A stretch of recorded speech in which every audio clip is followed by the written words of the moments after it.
നമ്മൾ സ്റ്റിക്ക് ഉപയോഗിക്കുന്നതിനെ കുറിച്ചാണ് പറഞ്ഞുകൊണ്ടിരുന്നത്. എങ്ങനെ കറക്കണം, അതെന്തൊക്കെ ചെയ്യണം, അതിലെല്ലാത്തിൽ തന്നെ ഇങ്ങനെയുള്ള ഒരുപാട് നിയമങ്ങളും കാര്യങ്ങളും ഒക്കെ കൂടുന്നതാണ് ആയോധനകല. അപ്പോൾ അതിൻ്റെ കുറച്ച് കാര്യങ്ങളിലേക്കാണ് നമ്മൾക്ക് പോകാനുള്ളത്. ഞാൻ doctor Harish Chempakkara, practical martial ആർട്സിൻ്റെ പുതിയൊരു അധ്യായത്തിലേക്ക് സ്വാഗതം. സ്റ്റിക്ക് നമ്മൾ ഉപയോഗിക്കുമ്പോൾ സ്റ്റിക്ക് എങ്ങനെയാണ് പിടിക്കേണ്ടത്, അങ്ങനെ പിടിക്കുന്നത് കൊണ്ടുള്ള ബെനിഫിറ്റുകളൊക്കെ എന്തൊക്കെയാണ് എന്ന് തുടങ്ങി പ്രധാനപ്പെട്ട എല്ലാ വിവരങ്ങളും, അടിസ്ഥാനപരമായി ഒരാൾ അറിഞ്ഞിരിക്കേണ്ട എല്ലാ വിവരങ്ങളും ഉൾപ്പെടുത്തിയിട്ടാണ് വീഡിയോ നമ്മൾ ചെയ്തിരിക്കുന്നത്. സ്കിപ്പ് ചെയ്യാതെ കാണുക. നേരെ വീഡിയോയിലേക്ക്.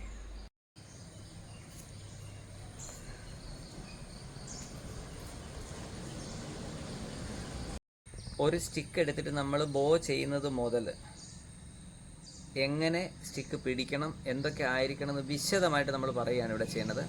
ഇത് വളരെ അടിസ്ഥാനപരമായിട്ട് നമ്മുടെ കളരികളിലെന്നല്ല, ഏത് ആയോധനകലയിലും കൃത്യമായി പറഞ്ഞു കൊടുക്കേണ്ട കാര്യമാണ്. അതെന്തൊക്കെയാണെന്നാണ് പറയുന്നത്. ആദ്യം നിങ്ങൾ ബോ ചെയ്യുന്നത് നോക്കുക. ഇവിടെ ശ്രദ്ധിക്കുക. ബോ ചെയ്യുന്നു. ആ സമയത്ത് നമ്മൾ ഫ്രണ്ടിൽ നിൽക്കുന്ന ആളെ നോക്കണം. അത് ഇമ്പോർട്ടൻ്റ് ആണ്. നമ്മൾ ബോ ചെയ്യുന്ന സമയത്ത് രണ്ടവസ്ഥകളിലാണ് പൂർണ്ണമായിട്ട് കുനിഞ്ഞു ബോ ചെയ്യുന്നത്. ഒന്നെന്ന് പറഞ്ഞു കഴിഞ്ഞാൽ, യൂണിവേഴ്സിന് നമ്മൾ ബോ ചെയ്യുമ്പോൾ യൂണിവേഴ്സിനെ ഫുള്ളായിട്ട് ഐ കോണ്ടാക്റ്റ് വേണ്ട. അതുപോലെ തന്നെ ഗ്രാൻഡ് മാസ്റ്റർ ബോ ചെയ്യുമ്പോഴും ഐ കോണ്ടാക്റ്റ് വേണ്ട, ഫുള്ളായിട്ട് കുനിയുക. പ്രപഞ്ചം ഏൽപ്പിച്ച ജോലി ചെയ്യുന്ന ആളാണ് ഗ്രാൻഡ് മാസ്റ്റർ. അതുകൊണ്ട് ഈ രണ്ട് പേരെയും നമ്മൾ എന്ത് ചെയ്യുക, രണ്ട് ബോസും നമ്മൾ എന്താണ് ഫുള്ളായിട്ട് കുനിഞ്ഞ് ചെയ്യാം. ഇനി മൂന്നാമത്തെ കാര്യത്തിൽ പറഞ്ഞാൽ നമ്മുടെ ഒപ്പോണൻ്റ് ആയിരിക്കും. ഒപ്പോണൻ്റ് നമ്മുടെ ഫ്രണ്ട് എന്തായിരുന്നാലും നമ്മൾ എന്ത് ചെയ്യണം, കുനിയുക തന്നെ ചെയ്യുക. പക്ഷേ നമ്മുടെ കണ്ണിൽ അവരുണ്ടാവണം എന്നുള്ളതാണ് ശ്രദ്ധിക്കേണ്ടത്. ഒന്ന് കാണിച്ചു തരാൻ നോക്കുക. ഓക്കെ, ഇവിടെ ഐ കോണ്ടാക്ട് നിങ്ങൾ നോക്കുക. നമ്മൾ നേരെയാണ് നോക്കുന്നത്. അപ്പോൾ ഇവിടുന്ന് വരുന്ന ഓരോ ആക്ഷനും കൃത്യമായിരിക്കണം. ഐയിൽ പെടാതെ പോവരുത്. ഓക്കെ,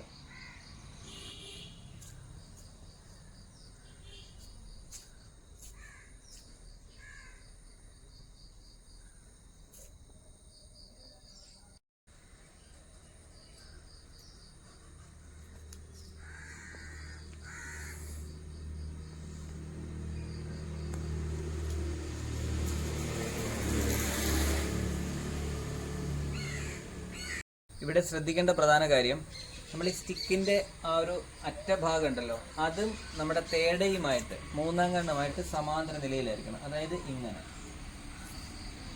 ഈ ലെവലായിരിക്കണം. അപ്പോൾ ഇവിടെ ഇങ്ങനൊരു സംവിധാനവും ഇവിടെ ഇങ്ങനൊരു ത്രികോണവും ഉണ്ടാവും. ക്ലിയർ ആയിട്ട് മനസ്സിലായി. അപ്പോൾ ഇതിങ്ങനൊരു ട്രയാങ്കിൾ പോലെ നമുക്ക് ഫീൽ ചെയ്യണം. രണ്ടാമത്, ഈ കൈ കണ്ടോ, ഈ കൈ നമ്മുടെ ഗ്രോവിന് നേരെ ആയിരിക്കണം. എന്നുവെച്ചാൽ ഇങ്ങനെ അടി വന്നാൽ നമുക്ക് കൃത്യമായിട്ട് തട്ടാനായിട്ട് കഴിയണം. ഒന്ന് ഓക്കെ.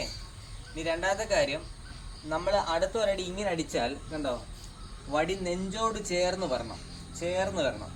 എന്നിട്ട് എപ്പോഴാണോ വരുന്നത് അപ്പം മാത്രമേ നീർക്കാവൂ. ഓക്കെ. അടുത്ത് നമ്മൾ തിരിച്ചോ, ഈ വടി എങ്ങോട്ട് വലിച്ചോ അതേ സമയത്ത് അവിടെ വലിവ് വരും. തിരിച്ച് വരുമ്പോൾ മാത്രം എന്ത് ചെയ്താൽ മതി, തിരിച്ച് തട്ടിയാൽ മതി.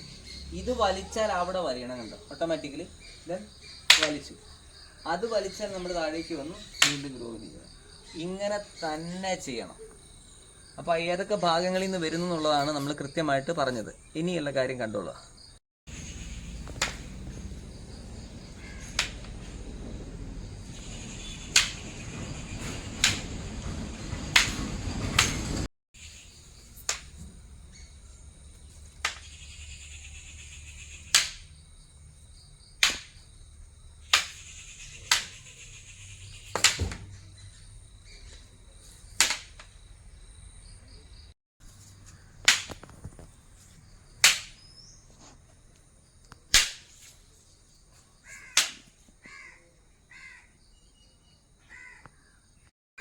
ഇത് നമ്മൾ റെഡിയായി നിൽക്കുക എന്നുള്ളതും വരുന്ന സമയത്ത് തട്ടുക എന്നുള്ളതുമാണ്.